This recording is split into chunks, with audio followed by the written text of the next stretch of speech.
This is section 4.4, and today we're going to start talking about trig functions of any angle. So far our focus has been on the unit circle and our 30, 60, and 45 triangles, and now we're going to kind of talk about any angle and how do I do trig functions. So just filling in this quadrant info that you have, this is quadrant 1 going around counterclockwise, this is 2, 3, and then 4. Those are all the quadrants are numbered. And then looking at each of our trig functions, cosine we know goes with the x value.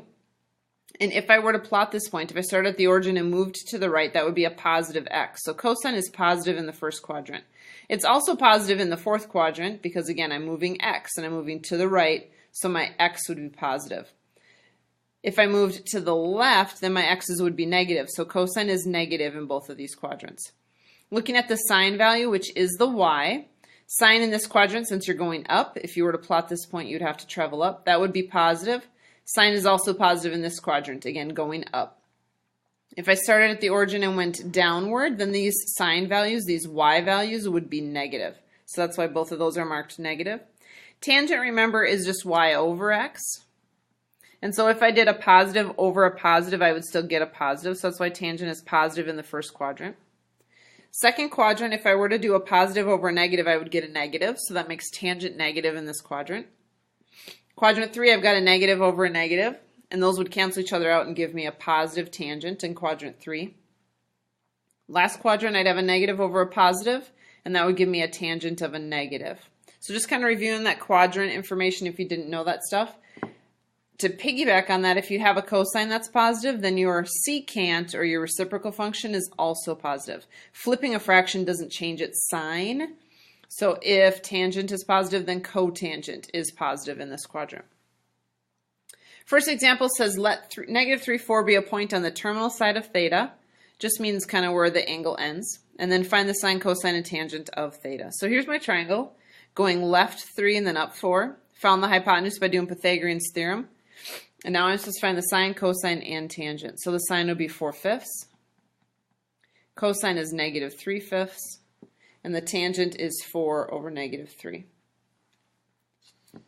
Oops, I don't need to move that. Next example says if the sine is negative 3/5, so very close to what we're doing over there, and the cosine is greater than 0, that means it's positive. Find tangent and secant. And I tell you that information so that you know in what quadrant this triangle is located. So cosine has to be positive and sine is negative. So kind of looking up here, cosine has to be positive and sine has to be negative. So cosine has to be positive, sine has to be negative. It's got to be in the fourth quadrant.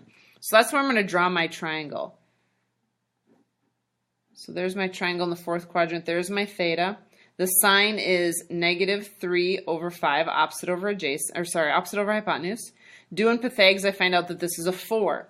And most of you, I'm going to say all of you, are going to find out that that's a 4. But if you put it in the wrong quadrant, you might mark it negative.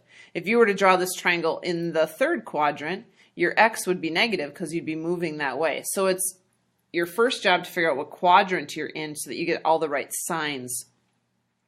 Then I'm supposed to find the tangent of theta and the secant of theta. So tangent would be opposite over adjacent, so negative 3/4.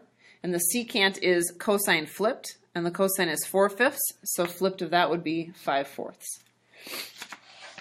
Next one we've got, given that the tan is undefined, that's interesting, and it's between pi and 2 pi.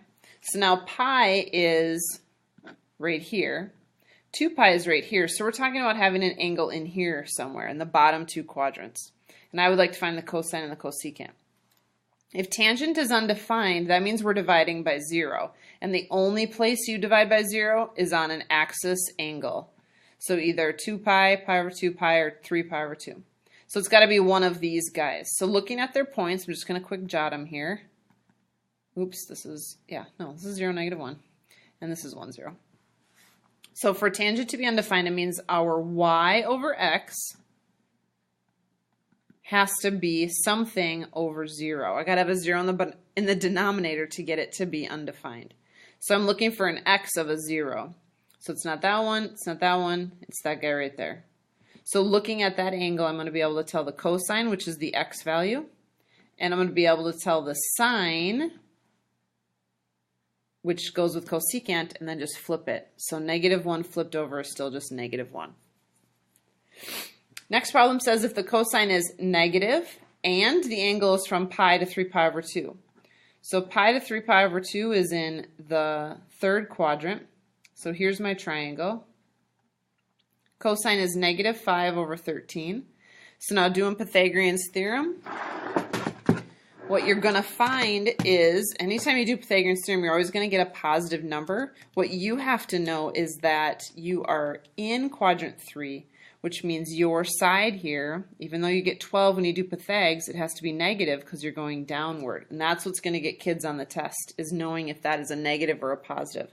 Pythagorean's theorem, again, is always going to give you a positive, but you have to figure out if, based on what quadrant you're in, if somebody is negative.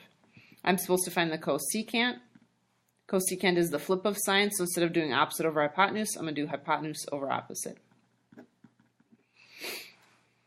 Last two, if I know the cotangent is -square root of 3, and we are between 3 pi over 2 and 2 pi, so I know I'm in quadrant 4, find cosine and cosecant. So cotangent of -square root of 3, I'm going to put that over a 1. So we know the cotangent is -square root of 3 over 1. That means my tangent, if I were to flip that guy, would be -1 over square root of 3, which we know we can't have because we can't have a square root in the denominator.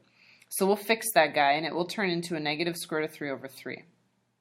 That's kind of the thing we're after. And I know that you have all your tangents written in your unit circle on your little unit circle that I gave you. So you should be able to look for an angle that has a tangent of -square root of 3 over 3. And it is your 60-degree angle, or I'm sorry, your 30-degree right off the 360, sorry, struggle bus in here. So this is 330 degrees, or 11 pi over 6 is what we're looking at. That's our angle. So to do the cosine of it and the cosecant of it is what we are supposed to do. So again, just to show you, I figured out that it was going to be square root of 3 over 3. You guys have all of the tangents written in around your circle. And so now we're looking for a tangent of square root of 3 over 3. And that happens at the 30-degree angles, which would just be 1 off the 260. So we're at 11 pi over 6. And at that point, I'm going to kind of sketch it in here. At that point, I've got square root of 3 over 2 for my x and -1/2 for my y. So the cosine is square root of 3 over 2. And the cosecant is my flip, so that would be -2. Last one, if the tangent is negative and the angle is from 3 pi over 2 to 2 pi, I know that I am in quadrant 4.